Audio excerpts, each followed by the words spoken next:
My name's Keith Cooper. I'm a professional photographer based in Leicester in England. Leicester's the city where we found King Richard III buried in a car park. It's a worldwide claim to fame. Oh, and there's a football team as well, but I don't really follow football. So I'm a commercial photographer specialising in architecture, industrial photography. So no babies, no weddings, no pets, no nothing like that. Essentially no dealing with the public if I can manage it. I initially decided to become a professional photographer in 2003.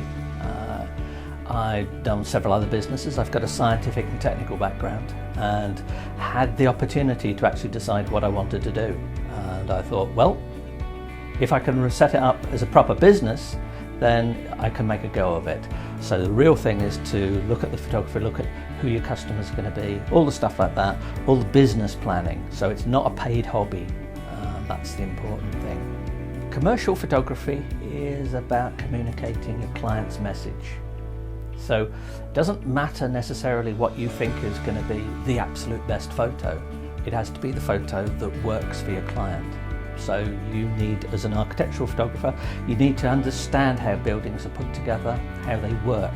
Same way as if I'm an industrial photographer, I go into a factory, I actually need to know what things do, how they work, because if I understand what works, then I can communicate that in my photos. So even if it's something as simple as a brochure, for example, by getting the right shot of a bit of machinery, you show the key features of that bit of machinery, and that helps communicate the client's message and helps them sell stuff, which is basically what your job is to do. I used to be a geologist, geophysicist many years ago, and I worked out in the Gulf and out in the Indian Ocean, and there are I still remember some absolute superb photos I could have taken if I'd have been allowed to have a camera with me. I wasn't. I could have made some superb views of oil platforms and various other things taken from a boat, and it's interesting that my memory of that is of photographs that I couldn't take, which makes me wonder, I'd often toyed with the idea of doing photography professionally, but it needed to be a business, and it wasn't until I could actually do it as a business that I decided to do so. In terms of actual taking photographs, probably at steelworks, where if I got something wrong or something broke, there was lots of molten steel all over the place, and there'd be nothing left of me and my cameras but just a bit of dust. You do pay careful attention to the safety warnings when there's molten steel flowing all over the place. Another one would be there's a local church, 14th, 15th century spire, and I went to the very top of the spire, about 200 feet up, taking photographs all the way of view around Leicester, because the spire was unsafe and was just about to be demolished. And the interesting thing about that spire is, it dates from the 15th century, so it would have been one of the last views of Leicester when King Richard in 1485 left Leicester to go to the Battle of Bosworth, where he was killed. This is the same King Richard that was found recently in the car park and has now been reinterred at Leicester Cathedral. So I've got a view of Leicester, the whole of Leicester, from the top of this church spire, and it's not there anymore, so it's a photograph nobody else is going to be able to get. I get a lot of people ask about, I'd like to do architectural photography, or some aspect of commercial photography, and they make the mistake of thinking it's just about taking pictures. It's not. The pictures have a job to do. If you take great architectural photographs and nobody wants them, you have an interesting hobby, you don't have a business. So you need to understand the business. Who commissions photographs? Why do they want these photographs? What do they want to do with them? It's your aim to produce photos that match your client's needs, because if they don't, they won't pay you. And if they don't pay you, well, it's not a business, and that's where it comes for that. The other thing is for architectural photography, is to understand the use of tilt and shift lenses, understand the importance of vertical lines in architectural photography. Images that lean are not liked much by architects. If you take a camera, look at a tall building, point the camera upwards, you'll get that leaning effect. Quite obvious with it that you get. In fact, there's an example of it, an extreme example of it, shown on that. Now, there I've deliberately angled up the view to get that strong dynamic look. I'd note though that architects in general don't like that sort of view. Architects don't like their buildings looking as if they're leaning over. However, graphic designers do like that sort. So if you're producing pictures for a client, find out what the client wants. Do they want the dead straight architectural drawing style of images, or do they want the more graphic leaning angles all over the place look? I prefer the dead straight look, but I can do that one just as well. Oh yes, and I do have one other thing, and this is quite important really. Learn to print. If you're going to produce prints, a good monitor really helps. But one of the reasons it does, I'll take an example here. I don't know if you can get all of this in. This is an industrial photo produced for a client. The gummy bears, the gummy bears on it give you a good feel for bright colour. Knowing how to capture those colours, knowing how to edit them, and that's where you need a good monitor, and knowing how to print them makes a real difference. But the proof comes in making big prints. If your photography can be enlarged this size and still look good, then it's going to look great when it's at a smaller size. I'm not saying you have to learn how to make prints this size, but learning how to print makes a real difference to your photography, all areas of it.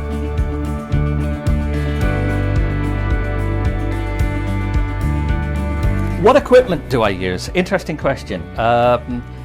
Key part of my photography is understanding the technical side of photography, because when you understand the technical side of photography, most of the time you can forget about it. But the important bit is when it makes a difference, it makes a real difference and helps you get great photos. Now, I can open this nice tough case. This is great for taking on site, and it means I can take lots of kit with me.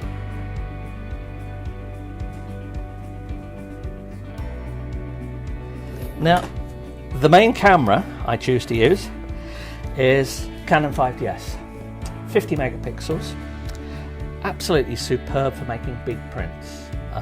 I tend to use it manual focus, I tend to use manual exposure, turn auto most things off, because I'm working on a tripod or I'm working places where I've got unusual lighting. Lens choice is important. The key lens I would say to use if you're going to be an architectural photographer is one like this. This is Canon's tilt shift lens, 17mm, really wide angle, but it's a tilt and shift lens. And if you want to be an architectural photographer, you need to understand how these work, why you use them, how you use them. I love using these lenses. I'll use this lens or the 24mm version as a carry around lens while I'm sort of touring cities and things. So that's that one, the 24mm version of it.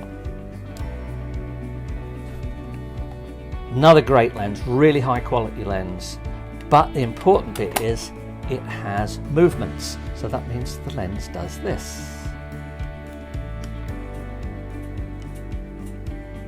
Understanding how that works, why it works, that's the key. But as you see, I've got lots of stuff, so bits and pieces I take with me. So there's a specialist frame for mounting one of these lenses in, and that allows me to stitch images. So it gets rid of parallax and allows me to make panoramic high resolution images. I regularly supply 80, 100 megapixel images to people.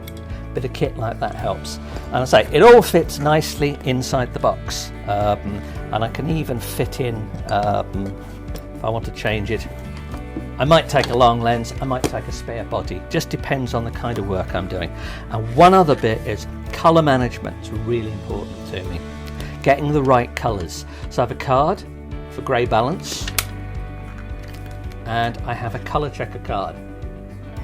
which of course you can now use for color balancing your video, which is what I'd use it for. That's an X-Rite color checker passport, great bit of kit. But anyway, that's what I take with me. Oh, and tripods and other bits and pieces as well. Picking the right monitor makes the difference, because there's a chain in making high quality images that starts with choosing your camera, choosing what you're going to point it at, what lens to use, how you're going to take the photos. Every step in that, every link in that chain needs to be something you trust.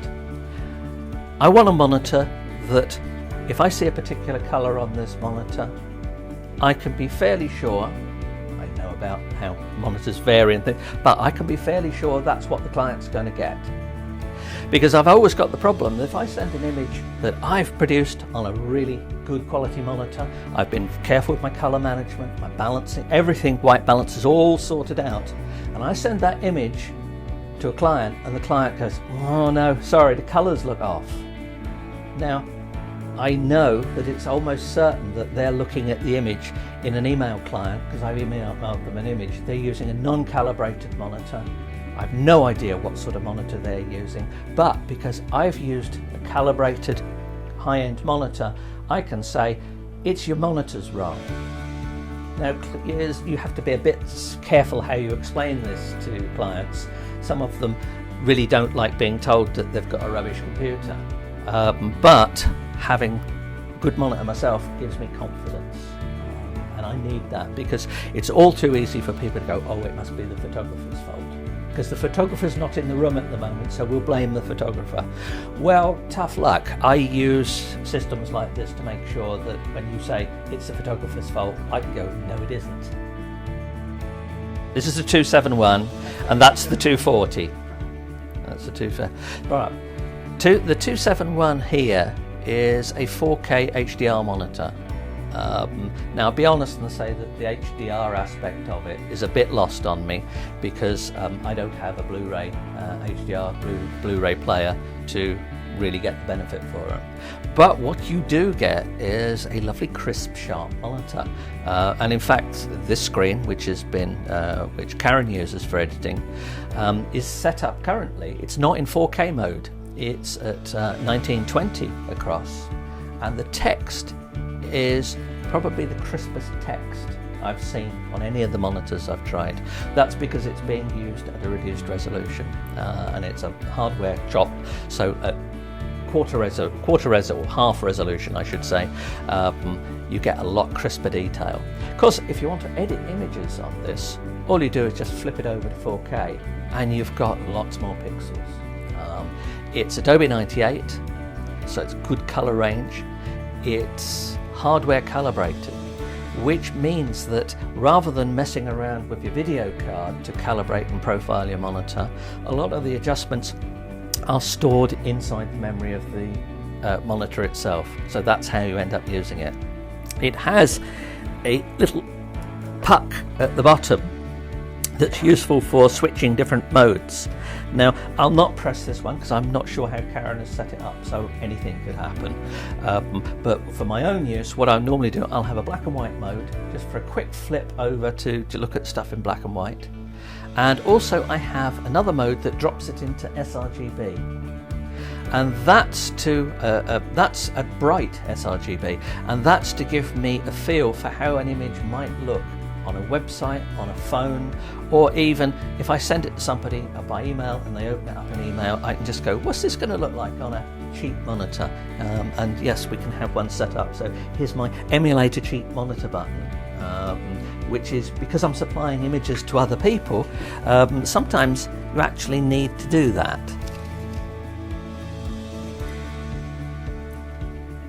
Not saying I don't trust clients, but you do have to allow for various levels of expertise.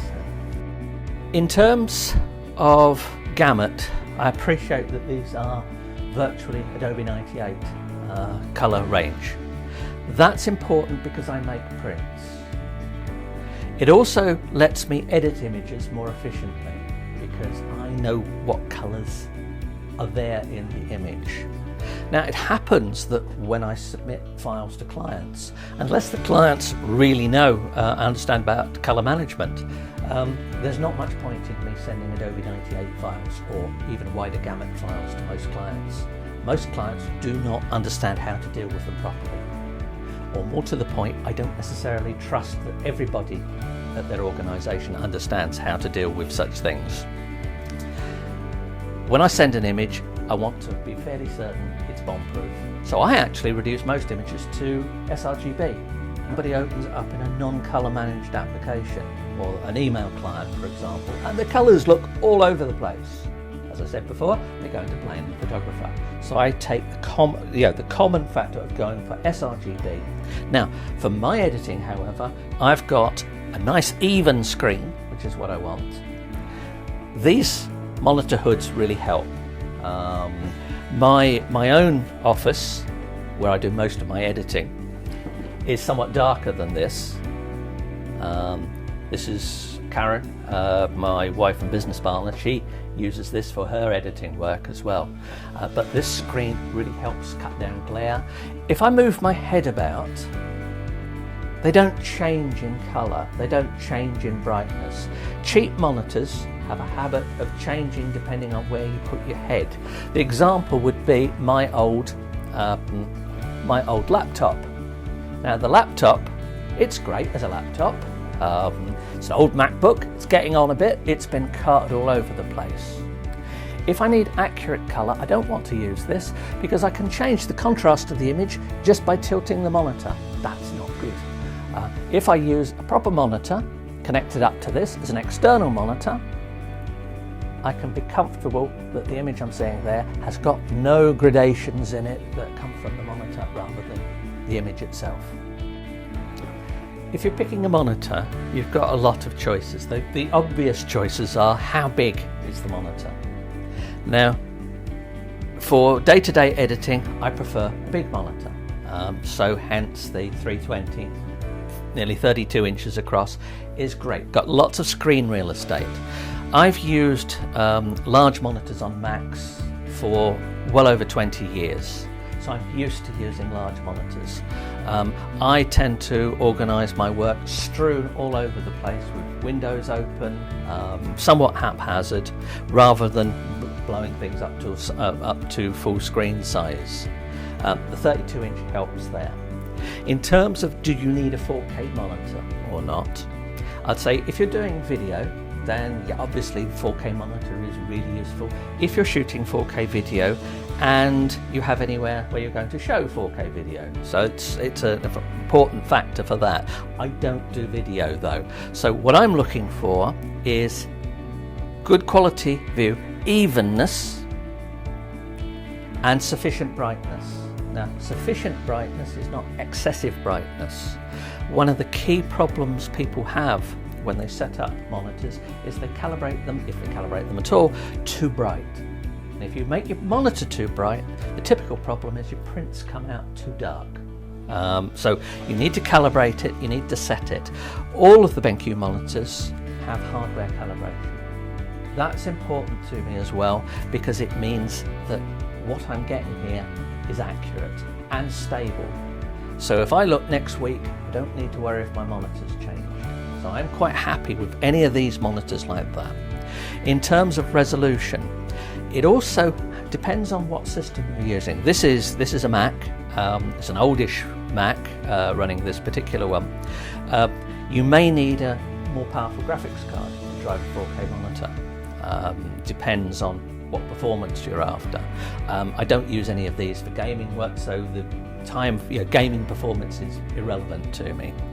What I'm looking for is usefulness in terms of size, and in terms of picking the monitors, this is where the array of glasses that I have on the screen comes in. And we'll see a sort of slight collection of glasses. The point is, if I take my reading glasses, now these are just ordinary reading glasses, and they work for a distance at about this distance. They're great for reading. That's why they're called reading glasses. The problem is, if I look at this monitor behind me, it's actually softer with these reading glasses on than without my glasses. So I have my optician made up some glasses for using computer screens. That, with these ones, because they're large, there are less distortions introduced by the glasses, this is now absolutely crisp and clear to me. So it's important to think about how you're going to use the monitor, what your viewing distance is. The other thing is that if you have a monitor switched to 4K, depending on the software you're using, some of the interface elements may come out too small. Now, if you switch this monitor to 4K, it's superb. It's an HDR monitor. You plug a DVD player into this, Blu-ray player, looks really great. However, if you open up some bits of software on it, the text is so tiny that I need to put my other glasses on and look at it from about this distance, which is not good. So take care of what you're going to use the monitor for. For looking at pictures, 4K doesn't make it, it's great. It gives you more detail, gives you more pixels on the screen. But do bear in mind other work you're going to do on the screen as well. So yeah, when it comes down to it, my favourite's the 32 inch. Bring out a 36 inch and that'll be my favourite. Much bigger than that, I think I haven't got the desk space.